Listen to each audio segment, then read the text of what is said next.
하나님께서 사람의 말에 대답하지 않으신다여 어찌 하나님과 논쟁하겠느냐? 하나님은 한 번 말씀하시고 다시 말씀하시되 사람은 관심이 없도다. 사람이 침상에서 졸며 깊이 잠들 때에나 꿈에나 밤에 환상을 볼 때에 그가 사람의 귀를 여시고 경고로써 두렵게 하시니 이는 사람에게 그의 행실을 버리게 하려 하심이며 사람의 교만을 막으려 하심이라. 그는 사람의 혼을 구덩이에 빠지지 않게 하시며 그 생명을 칼에 맞아 멸망하지 않게 하시느니라. 혹은 사람이 병상의 고통과 뼈가 늘 쑤심의 징계를 받나니 그의 생명은 음식을 싫어하고 그의 마음은 별미를 싫어하며 그의 살은 파리하여 보이지 아니하고 보이지 않던 뼈가 드러나서 그의 마음은 구덩이에 그의 생명은 멸하는 자에게 가까워지느니라. 만일 일천천사 가운데 하나가 그 사람의 중보자로 함께 있어서 그의 정당함을 보일진대 하나님이 그 사람을 불쌍히 여기사 그를 건져서 구덩이에 내려가지 않게 하라. 내가 대속물을 얻었다 하시리라. 그런즉 그의 살이 청년보다 부드러워지며 젊음을 회복하리라. 그는 하나님께 기도함으로 하나님이 은혜를 베푸사 그로 말미암아 기뻐 외치며 하나님의 얼굴을 보게 하시고 사람에게 그의 공의를 회복시키시느니라. 그가 사람 앞에서 노래하여 이르기를 내가 범죄하여 옳은 것을 그르쳤으나 내게 무익하였구나.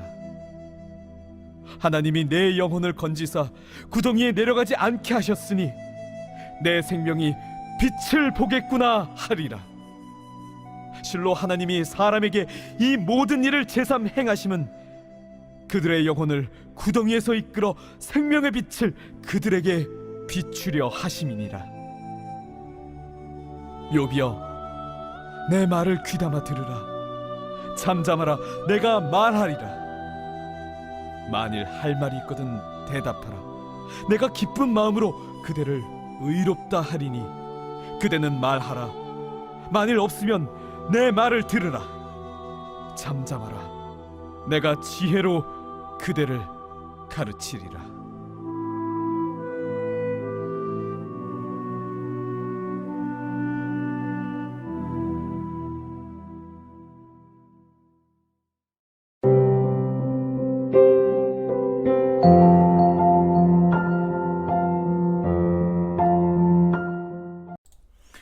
여러분 반갑습니다. 오늘도 큐트로 여는 기막힌 하루입니다. 본말씀 욥기서 33장 13절부터 33절의 말씀입니다. 오늘 엘리후는 욥이 당하는 고통을 창조적인 안목을 가지고 재해석하고 있습니다. 오늘 우리가 이 말씀을 통해서 우리의 고통을 어떻게 재해석해야 하는지 우리가 함께 나눠보도록 하겠습니다. 먼저 첫 번째로 하나님은 고통을 대화의 통로로 사용하십니다. 자, 오늘 14절의 말씀에 보니까 하나님은 한 번 말씀하시고 다시 말씀하시되 사람은 관심이 없도다 그랬습니다. 자, 하나님은요, 당신의 자녀가 고통을 당할 때 특별히 가까이 찾아오십니다. 특별히 교제 나누길 원하시고요, 특별히 그와 함께 이야기하고 싶어 하십니다. 이게 바로 우리 주님의 마음입니다. 자, 그래서 엘리후는 방금 읽은 14절에서 뭐라고 말하고 있습니까?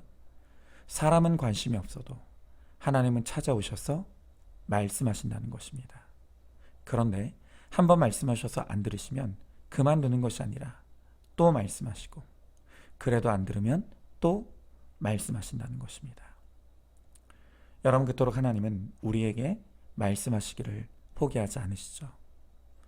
이어지는 15절 16절의 말씀을 보니까 사람이 침상에서 졸며 잠이 들 때나 꿈에나 밤에 환상을 볼 때 그가 사람의 귀를 여시고 경고로써 두렵게 하시니 그랬습니다.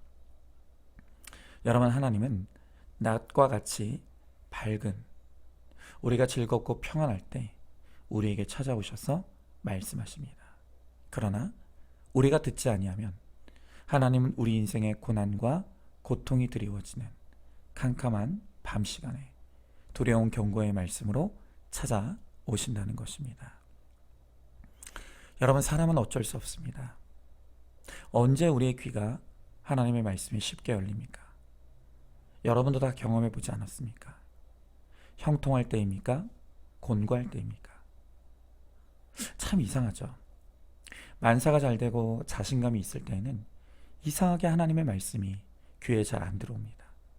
그러나 내가 고통스러운 일을 당해서 아주 힘이 빠졌을 때, 또 너무 슬퍼서 몸을 가누지 못할 때, 그때 참 이상하게도 귀가 열리고 하나님의 말씀이 들어올 때가 있습니다. 여러분, 왜 우리는 형통할 때보다 고난의 때, 또한 평안할 때보다 곤고할 때 말씀이 더 잘 들리는 것입니까? 여러분, 여기에는 아주 중요한 영적인 이유가 있습니다. 내가 고통당할 때 주님이 특별히 찾아오셔서 말씀하시기 때문입니다. 그래서 고통당할 때는 하나님의 음성을 특별히 더 잘 듣게 되어 있습니다. 그러므로 하나님은 고통을 우리와 대화하는 통로로 사용하시는 것입니다. 여러분, 제가 종종 인용하는 말입니다. 옥스퍼드 대학의 교수이자 기독교 작가인 C.S. 루이스는 이런 말을 했습니다.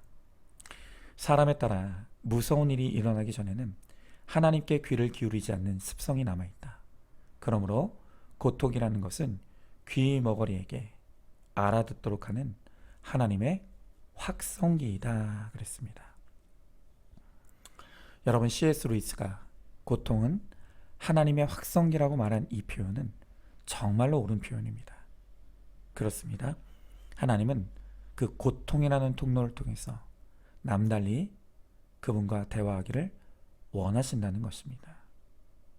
여러분, 그러므로 우리 인생의 고통의 시간이 찾아올 때 우리가 해야 될 일은 명확합니다. 하나님의 말씀 앞으로 가서 그 말씀을 펴고 말씀 속에서 나에게 대화를 걸어오시는 하나님을 조용히 기다리는 것입니다. 그러면 하나님께서 반드시 나에게 사랑의 음성으로 찾아와 주시는 것입니다. 여러분, 성경에 보면 그 대단한 사도 바울도 하나님의 음성을 듣기 위해서는 이 고통이라는 수단이 필요했던 것을 우리가 보게 됩니다. 사도행전을 보면요, 바울이 한 번은 선교 여행을 갔다가 호되게 당하는 장면을 보게 됩니다. 사도 바울이 예수님을 전하는 것을 평소에 밉게 여겼던 유대인들이 이 바울에게 달려들어서 돌멩이로 사정없이 내리쳤습니다. 바울이 그 돌을 맞고 쓰러졌습니다. 기절해버린 것입니다. 그런데 사람들이 볼 때 숨도 안 쉬고 의식도 없으니 완전히 죽은 줄 알았습니다. 그래서 질질 끌어다가 성 밖에 던져버리고는 거적대기를 그 위에 덮어 놓은 것이죠. 자, 그런데 이 사건에 대해서 어떤 성경학자들이 참 재미있는 해석을 합니다. 근데 제가 볼 때도 이 해석이 참 타당하다는 생각이 듭니다. 여러분, 고린도후서 12장에 보면 바울이 셋째 하늘이라고 말했던 천국에 다녀왔던 경험을 이야기하는 아주 신비한 기록이 나옵니다. 그 고린도서 12장에 보면 이 바울 자신이 어느 날 하늘 위에 또 하늘이 있고 그 위에 또 하늘이 있는 그곳으로 올라가게 되는데, 그 하늘 나라에 가서 하나님을 배웠다는 것입니다. 그리고 그때 하나님께서 나에게 말할 수 없는, 사람이 가히 이르지 못할 말을 바울에게 들려주셨다는 것입니다. 자, 그런데 중요한 것은 바울이 언제 그러한 대단한 영적 체험을 했느냐. 많은 학자들은 그때를 이렇게 봅니다. 바로 바울이 돌멩이에 맞고 죽어있던 그 순간, 바로 그 순간에 하나님께서 그를 셋째 하늘에 올려서 기가 막힌 위로의 말씀을 듣게 하셨다는 것입니다. 여러분, 고통은요, 하나님의 음성을 듣는 통로입니다. 이걸 믿으시기 바랍니다. 고통을 몰랐다면 들을 수 없었던 하나님의 음성이 있습니다. 고통이 없었다면 듣지 않고 들리지 않았을 교훈과 책망과 바르게 함과 의로 교육하시는 하나님의 음성을 비로소 고통 중에 듣게 되는 것입니다. 또한 하나님의 따뜻한 위로의 음성도 고통 중에 있을 때만 들을 수 있습니다. 여러분, 그래서 고통은 하나님과의 대화의 통로이죠. 자, 한번 질문해 봅니다. 고통 중에 하나님이 말씀으로 찾아오셨던 체험이 있습니까? 그때 내가 받은 말씀이 무엇이었습니까? 고통의 시간에 말씀을 펴고 큐티하여서 나에게 사랑의 음성으로 찾아오시는 하나님의 임재를 체험하시기 바랍니다. 자, 두 번째로 하나님은 고통을 예방의 수단으로 사용하십니다. 자, 오늘 17절의 말씀을 보니까 이는 사람에게 그의 행실을 버리게 하려 하심이며 사람의 교만을 막으려 하심이라 그랬습니다. 자, 오늘 말씀을 보면 하나님이 우리에게 고통을 허락하시는 또 다른 이유가 있는데, 그것은 작은 고통을 먼저 주셔서 그 고통을 가지고 그 사람을 경고하시고 조심시키시고 그 사람으로 하여금 정신 차리게 하셔서 그 다음에 그가 당할 큰 위험에서 건져주시기 위함이라는 것입니다. 여러분, 특별히 오늘 성경이 작은 고통을 통해 예방하고자 하는 더 큰 위험이 무엇인가 하면 그것이 바로 교만이라고 합니다. 아담의 타락 이후로 우리 모든 인간에게는 자존적인 교만이 뿌리 내려지게 되었습니다. 그래서 우리는 그냥 내버려 두면 저절로 교만해지는 것입니다. 아무리 회개로 교만을 잘라내고 또 잘라내어도 어느새 잡초처럼 다시 자라있는 것이 그게 교만입니다. 여러분, 그만큼 교만이라는 것이 우리에게는 무서운 적입니다. 즉, 그런데 이런 교만을 그냥 내버려 두면 어떤 일이 일어납니까? 잠언서 16장 18절의 말씀 그대로입니다. 성경에 보면 교만은 패망의 선봉이요 교만은 넘어짐의 앞잡이라고 했습니다. 그러니까 여러분, 교만한 사람을 가만히 내버려 두면 망합니다. 내 육도 망하지만 내 영혼도 영원히 지옥의 멸망에 떨어지고 마는 것입니다. 여러분, 그렇기 때문에 우리 하나님께서는 우리가 영원토록 멸망하지 않도록 하시기 위해 사전에 고통을 주셔서 그 고통을 통해 우리의 교만을 꺾으신다는 것입니다. 예방하시는 것입니다. 여러분, 우리는요, 우리 자신을 똑똑한 것처럼 생각하지만 사실 내 앞에 죽음의 함정이 기다리고 있는지도 모르고 달려나가는 습성이 있습니다. 그래서 무서운 결론이 나를 기다리고 있는 줄도 모르고 지금 당장 잘 되는 것 같고 잘 나가는 것 같으니까 마치 브레이크가 고장난 자동차처럼 앞만 보고 질주하는 경우가 있습니다. 여러분, 그러나 하나님은 우리의 인생에 대해 이미 다 보고 계시고 다 알고 계십니다. 그렇게 달려나가다가 어떤 파멸을 맞이할지를 아시는 것입니다. 그래서 우리가 파멸로 결론 맺지 않도록 하시기 위해서 우리에게 미리 고통을 주실 때가 있다는 것입니다. 우리가 영원히 버림받고 영원히 멸망받는 비참한 사람이 되지 않기 위해 이 세상에서 실패자가 되어서 우리로 하여금 더 큰 실패를 예방하시는 것입니다. 제가 수도 없이 고백했지만 제가 목사로서 목표했던 것은 1등이 되는 것이었습니다. 목사 중에 1등 되어서 내가 인정받고 내가 칭찬받고 내가 영광받고 싶었습니까? 하나님의 영광이 목적이 아니었습니다. 그리고 놀랍게도 저는 제 자신을 볼 때 제가 그럴 자격도 되고 능력도 된다고 착각했습니다. 그래서 목사 중에 1등 되기 위해 미친 열심으로 공부도 했고 사역도 하고 훈련도 많이 받았습니다. 그런데 그렇게 제가 교만과 미친 열심으로 살아가는 모습을 지켜보시는 하나님께서 저를 얼마나 불쌍하게 보셨을 것입니까? 저러다 망하는데, 저러다가 멸망당할 텐데. 여러분, 이제 와서야 하나님이 저를 보실 때 기쁜 눈으로 보신 것이 아니라 너무나 애타는 심정으로 저를 보셨을 하나님의 마음이 이제는 깨달아집니다. 그래서 밀친 열심으로 살아가 멸망당하지 말라고 하나님께서 저에게 선물로 허락하신 것이 바로 실패였습니다. 하나님께서 우리 안산중학교를 통해서 출구가 없는 분쟁의 고난을 만나게 하셨고요. 또 제 아내의 암 사건, 또 저의 뇌종양 사건도 만나게 하셨습니다. 그리고 얼마 전에 고백했지만 늘 저는 제 쌍둥이 형님보다 앞서는 인생을 살아왔지만 지금은 제가 형님보다 뒤에 처져 있는 그런 때를 만나게 하셨습니다. 여러분, 제가 만난 사건들을 육신의 눈으로 보면 저는 실패한 사람입니다. 그러나 믿음의 눈으로 보면 이 땅의 실패를 허락하셔서 저의 견고한 교만을 깨트리시고 또 낮추셔서 저를 멸망의 자리에서 옮겨주시고 건져주셨습니다. 그러니까 작은 고통을 통해서 더 큰 고통을 예방해 주신 것이죠. 여러분, 제가 이것을 압니다. 그래서 주님께서 저에게 허락하신 이 고난들이 하나님의 사랑임을 제가 확실히 믿습니다. 그래서 너무너무 감사합니다. 여러분들도 마찬가지입니다.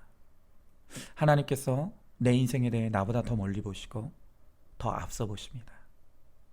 그런 주님께서 내게 주신 고통은 우리가 장차당할 더 큰 고통을 예방하기 위해 미리 허락하신 하나님의 사랑이고 배려임을 믿으시기 바랍니다. 그러므로 100% 오르신 하나님이 나에게 행하신 그 어떤 일도 선하고 옳은 것임을 믿고 범사의 하나님께 감사와 영광을 올려드리시기 바랍니다. 자, 한번 질문해 봅니다. 내 교만의 결론으로 내가 당한 고통의 사건이 무엇입니까? 그 고통이 더 큰 고통을 막기 위한 하나님의 예방주사라는 것을 알고 있습니까? 어떤 고통의 사건에서도 나를 위한 하나님의 사랑과 배려임을 믿고 감사와 영광을 돌리시기 바랍니다. 마지막 세 번째로, 하나님은 고통을 치유의 과정으로 이용하십니다.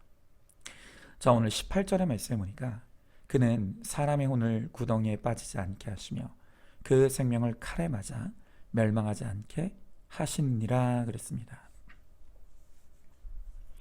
여러분, 사람은요, 하나님을 찬양하기 위해 지음받은 존재입니다. 그래서 웨스트민스터 소요리 문답서의 제1장을 보면 사람의 제일 되는 목적이 무엇인가?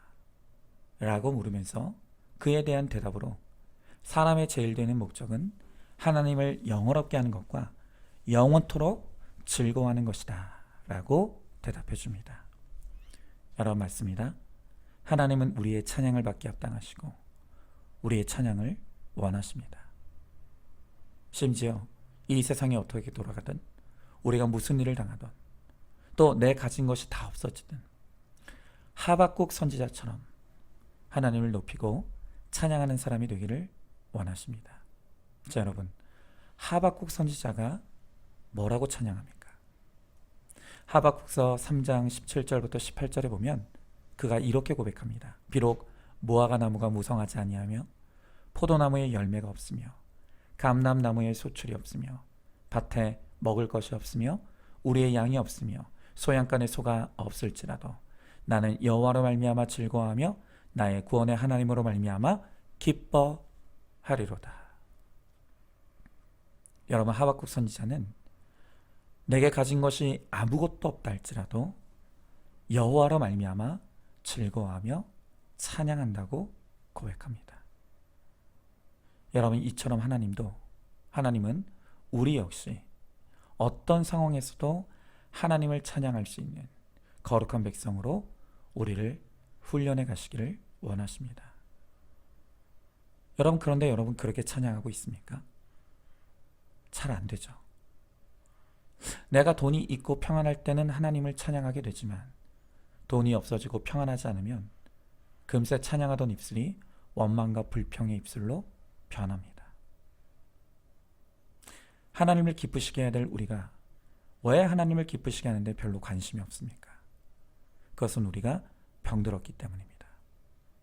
무엇이 우리를 병들게 했습니까? 바로 세상의 형통이 우리를 병들게 했습니다. 조그만 문제를 안고도 감당을 못해가지고 어린아이 같은 짓을 하는 이유가 어디에 있습니까? 우리가 너무 편안했기 때문입니다. 그 세상의 안락함과 편안함이 오히려 우리에게 영적으로 병을 만들었습니다. 여러분 그렇죠? 우리 부모들이 자녀를 사랑하지만 과보호는 자녀를 병들게 합니다. 과사랑은 오히려 자녀를 약하게 만듭니다. 하나님이 우리의 이와 같은 병을 치유하시기를 원하십니다. 하나님은 우리를 어떤 환경에서도 하나님만 찬양할 수 있는 수준에까지 우리를 높이 들어 세우시고 하나님이 영광 받으시는 아름다운 자녀로 다듬고 싶어 하십니다. 그런데 그 방법이 무엇입니까? 그것이 바로 고통을 통해서 다듬기를 원하시는 것입니다. 여러분 오늘 엘리후는요, 하나님은 사람의 영혼을 멸망의 구덩이에 빠지지 않게 하시는 분이라고 합니다. 그런데 하나님이 그런 하나님이시라는 것을 알려면 역설적이게도 우리가 인생의 구덩이에 빠져봐야만 그것을 알게 되는 것입니다. 우리가 사람으로서는 나를 건져줄 수 없는 고통의 구덩이에 빠져봐야만 하나님만이 나를 구해주실 수 있다는 것을 우리가 비로소 알게 되는 것이죠. 여러분, 고통은 우리의 믿음을 더 강하게 하고 또 연단하고 훈련합니다. 그러므로 이 고통은 우리가 하나님의 백성이 되는 데 있어서 필수 요건이라는 것입니다. 고통을 끌어안고 몸부림치는 중에 우리의 약한 것이 강해지는 것을 봅니다. 그 과정에서 부족한 것이 채워지고 어리석은 사람이 지혜로워지는 것을 봅니다. 깨끗하지 못했던 사람이 깨끗합니다. 균형 잡히지 않았던 것이 균형을 찾는 것을 우리가 보게 되는 것입니다. 미련이 없어지고요, 욕심이 없어집니다. 미숙한 사람이 성숙해집니다. 또 좁은 마음도 넓어집니다. 여러분, 성경의 인물들 중에 마지막까지 그 믿음이 변치 않고 쓰임받았던 사람들 중에 이 불같은 고난을 통과하지 않은 사람이 한 사람이라도 있는지 찾아보십시오. 없습니다. 여러분, 지금 우리가 보고 있는 욥도 그 중에 한 사람입니다. 하나님은 이 고통을 통해서 우리의 모든 병든 영혼을 치유하시고 우리를 거룩한 그 한 사람으로, 또 강한 그 한 사람으로 만들어 가시는 것입니다. 고난이 믿음을 강하게 합니다. 인내를 강하게 하고 겸손을 강하게 합니다. 그래서 고통으로 강하게 훈련받은 사람만이 마지막까지 하나님 앞에 귀하게 쓰임받는 것을 봅니다. 그래서 고통은 모든 성도의 전공 필수입니다. 질문해 봅니다. 고난이 축복임을 믿으십니까? 고통을 통해 얻은 영적 유익과 축복이 무엇인지 구체적으로 기록해 보시기 바랍니다. 오늘 하루 고통을 통해 더 좋은 것을 주시는 하나님을 믿고 찬양하시기 바랍니다. 자, 오늘도 4월 17일 보석 상자입니다. 바람을 피워서 아들까지 낳고 살다가 돌아왔다고 합시다. 죄를 회개하고 예수님을 영접하고 영육간에 돌아왔어도 바람 피워서 낳은 아들은 그대로 있습니다. 예수님을 믿었다고 그 아이가 없어집니까? 어쨌든 일평생 그 아이를 보면서 내 죄에 대해 아파하고 훈련받아야 합니다. 아멘. 우리 함께 기도하겠습니다. 주님,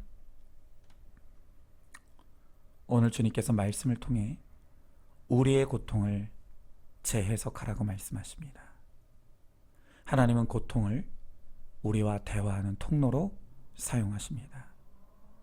또한 하나님은 고통을 더 큰 고통을 피하는 예방의 수단으로 사용하십니다. 또한 하나님은 고통을 우리의 병든 영혼을 치유하고 건강하게 하는 과정으로 이용하신다고 하십니다. 주님, 이 고통에 담긴 하나님의 뜻을 깨닫게 하시고 그 유익을 알게 하시고, 그래서 이 고통 가운데서도 우리가 소망을 잃지 아니하고 감사하며 영광 돌림으로 마침내 이 고난이 축복으로 변하는 놀라운 은혜를 누리는 우리 모두가 되게 하여 주시옵소서. 믿사오며 사랑이 많으신 우리 예수님 이름 받들어 기도드리옵나이다. 아멘. 오늘도 큐티로 기막힌 하루를 살아내는 하늘가족 공동체 우리 모든 성도님 되시기를 주님의 이름으로 축복합니다.